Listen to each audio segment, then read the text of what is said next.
Kalau kita ngerasa bahwa hidup kita kayaknya lebih nyaman daripada teman kita yang ahli ibadah, jangan kegeeran. Jangan-jangan kita sedang diberikan nikmat biasa, sedangkan dia diberikan nikmat yang luar biasa. Apa nikmat luar biasa? Kenapa dia miskin terus? Karena Allah pengen dekat sama dia. Mungkin dengan miskin dia sering berdoa. Dengan dia sakit dia sering berdoa. Dengan dia dapat masalah terus dia sering berdoa. Sedangkan kita ketika dikasih solusi ke lapangan rezeki jarang berdoa. Ibadahnya gak getol. Kita dikasih nikmat, dia dikasih nikmat. Tapi siapa yang lebih istimewa? Jangan-jangan dia lebih istimewa justru dengan kemiskinannya, dengan sakitnya, dengan masalahnya. Ini yang dirasakan oleh Abdurrahman bin Auf, teman-teman. Ketika Abdurrahman bin Auf dihidangkan makanan yang sangat banyak oleh istri-istrinya, Abdurrahman malah nangis, bayangin. Jadi dikasih satu buffet, makanannya semuanya ada dessert, appetizer, main course kayak gitu semuanya lengkap. Pas dilihat sama Abdurrahman, nangis. Kalau kita ngeliat itu nangis karena gak pernah makan seenak itu gitu ya.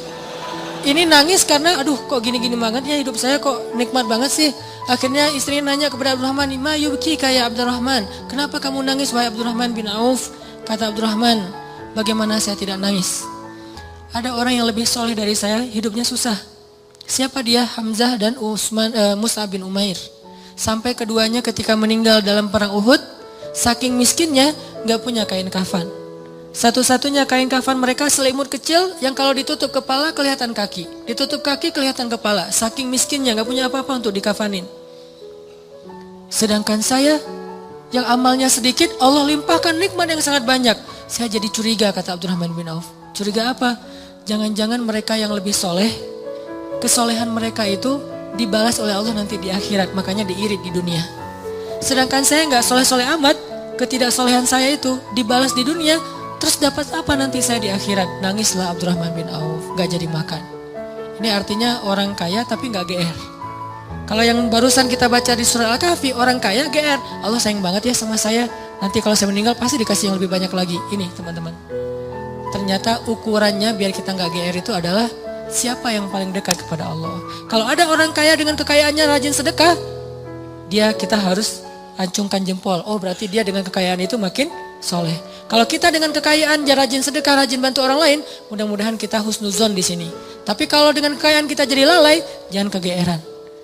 Di sini bukan bab husnuzon, tapi bab introspeksi diri. Jangan-jangan kita kena istijraj level 1 walaupun belum level 7. Kan biasanya kalau kita ngomongin tentang nikmat identik dengan syukur ya.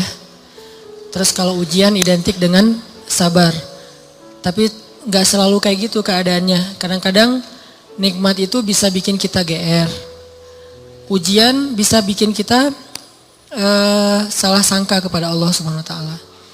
Seolah-olah Allah kalau kasih ujian itu kayak gak suka sama kita. Padahal kadang Allah kalau kasih ujian itu tandanya masih perhatian sama kita. Kenapa atuh perhatiannya ngasih ujian? Bisa banyak banget alasannya, bisa pengen ngapusin dosa-dosa kita, bisa pengen ngangkat derajat kita walaupun kita nggak usah terlalu kegeeran ke sana, minimal menghapus dosa-dosa ya. Bisa juga emang mungkin hanya dengan cara dikasih ujian kita rajin beribadah. Dan itu kita banget kayaknya tuh. Kalau lagi banyak masalah, tahajudnya rajin. Mendekati ujian nasional, tahajud nggak tinggal selama sebulan. Hari ujian nasional terakhir, malamnya udah nggak tahajud lagi. Kan kita banget nih. Nah orang yang tipenya kayak gini kadang emang cara untuk biar dekat ke Allah emang dikasih ujian. Makanya jangan jadi tipe kayak gitu. Walaupun ada orang lain yang soleh tapi tetap dikasih ujian. Kenapa? Karena Allah Subhanahu wa taala benar-benar pengen lebih dekat sama dia. Makanya Nabi bilang asyadun nas balaan al-anbiya summa sholihin.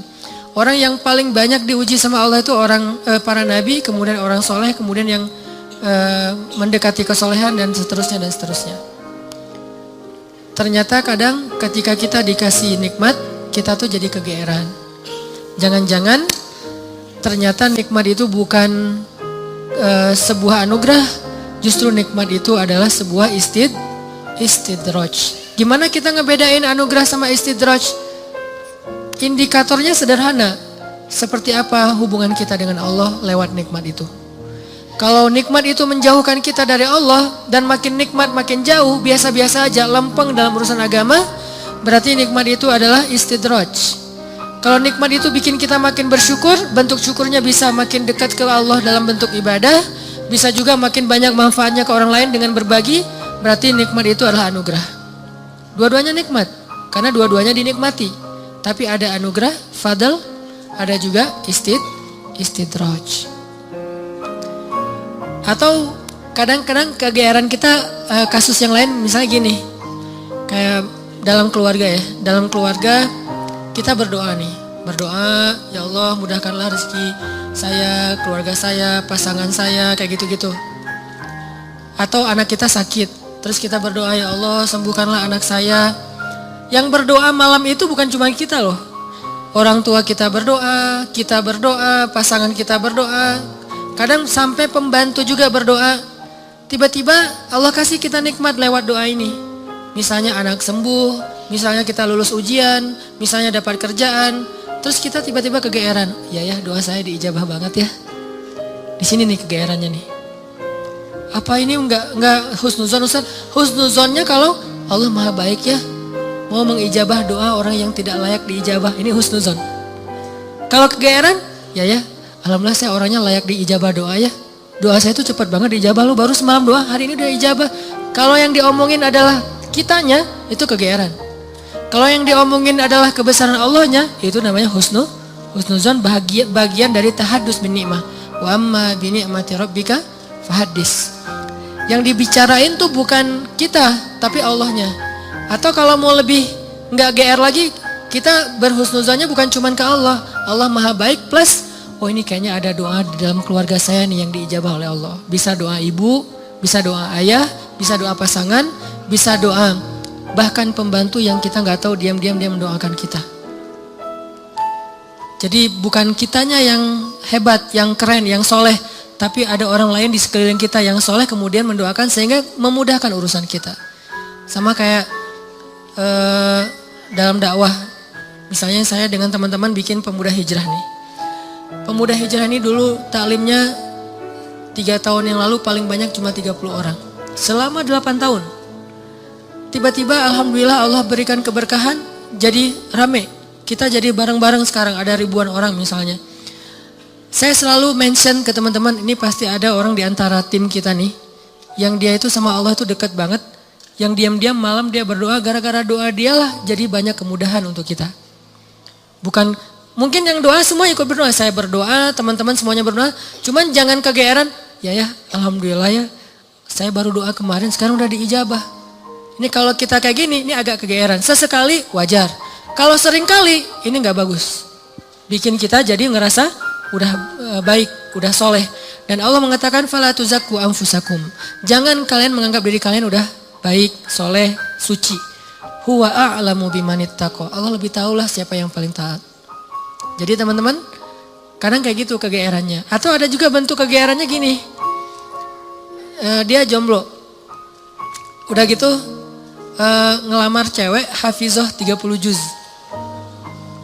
Dia tuh belum bisa baca Quran, baru hijrah, tapi diberikan istri hafizah 30 juz. Atau sebaliknya, dia cewek baru berhijab banget, diberikan suami hafiz 30 juz. Udah gitu dia kegeeran, wah berarti saya udah pantas buat dia nih. Atau dia pantas buat saya. Enggak, jangan-jangan Allah sengaja ngasih kita pasangan yang soleh banget, karena cuma dia yang bisa menghijrahkan kita dan memperbaiki kita. Kalau dikasih yang tanggung-tanggung ntar lepas lagi nih. Makanya dikasih yang gak tanggung-tanggung. Sekalian aja yang paling soleh, yang paling taat, yang paling berwawasan agama luas, sehingga kita disuruh belajar ke dia. Bisa kayak gitu.